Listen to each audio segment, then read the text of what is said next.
Now, fair Hippolyta, our nuptial hour draws on apace. 4 happy days do bring in another moon. But oh, methinks how slow this old moon wanes. She lingers in my desires.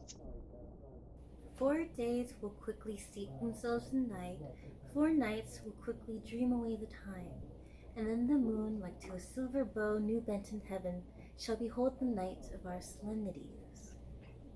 Go, illustrate. Stir up the Athenian youth to merriment. Wake the pert and nimble spirit of mirth. Turn melancholy forth to funerals. Their pale companion is not for our pomp. Hippolyta, I wooed thee with my sword, and won thy love, doing thee injuries. But I will wed thee in another key, with pomp, with triumph, and with reveling. Happy be, Theseus, our renowned Duke. Thanks, good Aegeus. What's the news with thee? Full of vexation come I, with complaint against my child, my daughter Hermia. Stand forth, Demetrius, my noble lord. This man hath my consent to marry her. Stand forth, Lysander, and my gracious Duke. This one has bewitched the bosom of my child. Thou, Lysander, thou hast given her rhymes and interchanged love tokens with my child, and stolen the impression of her fantasy, with bracelets of thy hair, rings, gauds, conceits, knacks, trifles, nosegays, sweetmeats, messengers, of strong prevailment in unhardened youth. Be it so she will not hear before your grace consent to marry with Demetrius. I beg the ancient privilege of Athens. As she is mine, I may dispose of her, which shall be either to this gentleman or to her death, according to our law, immediately provided in that case. What say you, Hermia? Be advised, fair maid, Demetrius is a worthy citizen. So is Lysander. In herself she is, but in this kind, wanting your father's voice, the other must be held the worthier. I would my father looked but with my eyes. Rather your eyes must with his judgment look.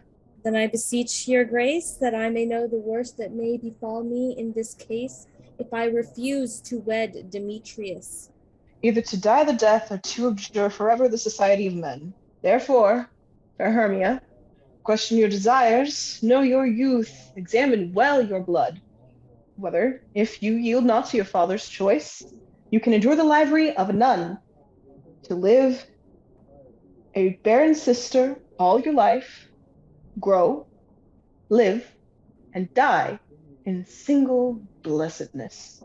So will I grow, so live, so die, my lord, ere I will yield my virgin paten unto his lordship, whose unwished yoke my soul consents to not give Take time to sovereignty. pause, and by the next new moon, the sealing day betwixt my love and me for everlasting bonds of fellowship. Upon that day, either prepare to die, or disobedience to your father's will, or else to wed Demetrius, as he would, or on Diana's altar to protest for austerity and single life. Relent, sweet Hermia, and Lysander, yield thy crazed title to my certain right. You have her father's love, Demetrius. Let me have Hermia's. Do you marry him? Scornful Lysander, true he hath my love, and what is mine my love shall render him. And she is mine, and all of my right of her I do estate unto Demetrius. I am, my lord, as well derived as he.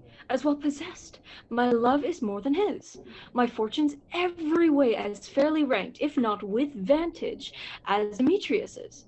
And, which is more than all these boasts can be, I am beloved of beauteous Hermia. Why should I not then prosecute my right? Demetrius, I'll avouch it to his head, made love to Nidor's dear son Helena, and won his soul. And he, sweet lord, he dotes, devoutly dotes in idolatry upon this spotted and inconsistent man. I must confess that I have heard so much, and with Demetrius not to have spoken thereof, but being overfull of self-affairs, my mind did lose it. But, Demetrius, come, and come, Aegeus, you shall go with me. I have some private schooling for you both. For you, fair Hermia, look to fit your fancies to your father's will, or else the law of Athens yield you up, by which by no means we may extenuate, to death or to a vow of single life. Come, my Hippolyta, what cheer, my love. Demetrius and Aegeus, go along. I must employ you in some business against our nuptial, and confer with you of something that nearly concerns yourselves. Oh no, my love. Why is your cheek so pale? How chance the roses there fade so fast? Feel like for want of rain which I could well between the tempest of my eyes. Ay me, for aught that I could ever read, could ever hear by tale or history, the course of true love never did run smooth. Swift as a shadow, short as any dream, brief as the lightning in the collied night. If then true lovers have been ever crossed, it stands as an edict in destiny. Then let us teach our trial patience, because it is a customary cross, as due to love as thoughts and dreams and sighs, wishes and tears, poor fancy's followers. A good persuasion. Therefore hear me, Hermia. I have a widow aunt, a dowager, of great revenue, and she hath no child. From Athens is her house remote 7 leagues, and she respects me as her only child. There, gentle Hermia, may I marry thee, and to that place the sharp Athenian cannot pursue us. If thou lovest me, then steal forth thy father's house tomorrow night, and in the wood, a league without the town, where I did meet thee once with Helena, to do observance of the 4th May. There I will stay for thee. My good Lysander, I swear to thee, by Cupid's strongest bow, in the same place thou hast appointed me, tomorrow truly I will meet with thee. Keep promise, love. Look, here comes Helena. Godspeed, fair Helena. Whither away? Call you me fair? That fair again unsay. Demetrius loves you fair. Oh, happy fair.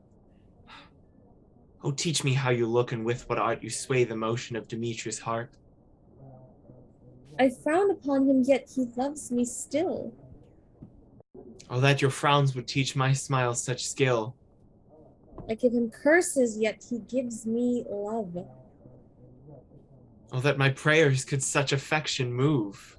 The more I hate, the more he follows me. The more I love, the more he hateth me. His folly, Helena, is no fault of mine. None but your beauty. Would that fault were mine. Take comfort. He no more shall see my face. Lysander and I will fly this place. Before the time I did Lysander see, seemed Athens a paradise to me. Oh then, what grace in my love do dwell, that he hath turned a heaven into a hell. Helen, to your minds we will unfold. Tomorrow night, when Phoebe doth behold her silver visage in the watery glass, decking with liquid pearl the bladed grass, a time that lovers' flights doth still conceal, through Athens' gates we have devised to steal.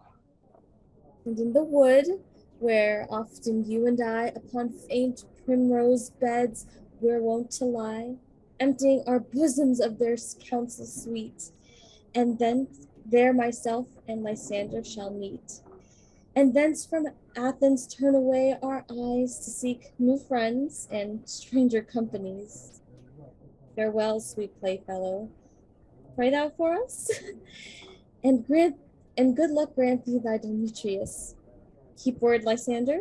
We must starve our sight from lovers' food till morrow's deep midnight. I will, my Hermia. Helena, adieu. As you on him, Demetrius dote on you.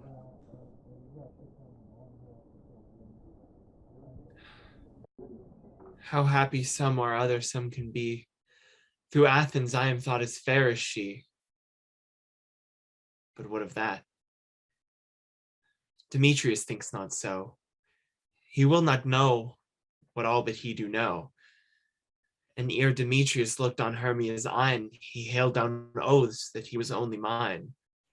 And when this hail from some heat from Hermia felt, so he dissolved, and showers of oaths did melt. I will go tell him of fair Hermia's flight. Then to the wood he will tomorrow night pursue her, and for this intelligence, if I have thanks, it is a dear expense.